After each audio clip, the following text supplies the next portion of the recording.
সকলকে শুভ নববর্ষের প্রণাম ও শুভেচ্ছা।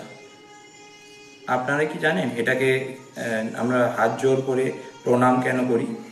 আর এই মুদ্রাকে বলা হয় নমস্কারম অথবা নমস্কার। আমরা প্রণাম এই জন্যে করি কেন কি শুধু আমাদের ভারতীয় সংস্কৃতি নয়, এটা আমাদের সায়েন্স, এটার পিছনে যে সায়েন্সটা আছে সেটা হলো যে আমাদের যেটা নিউরো নার্ভসগুলি থাকে, তো নার্ভসগুলি আমাদের হাতে এই হাততালিতে এসে অনেক নার্ভস শেষ হয়ে যায়, বা হাততালিতে এসে আমাদের মানে এন্ড পয়েন্টস থাকে নার্ভসগুলি। তো আমরা যখন হাত জোর করি তখন আমরা নার্ভসগুলিকে আবার কানেক্ট করার চেষ্টা করছি। আর এই ব্লাড সার্কুলেশন যখন হয়, ব্লাড কানেক্টিভিটি যখন হয়, তখন আমাদের কিছু হরমোনস রিলিজ হয় বডি থেকে, আর সেই জন্যে আমরা পজিটিভিটি প্রদান করতে পারি।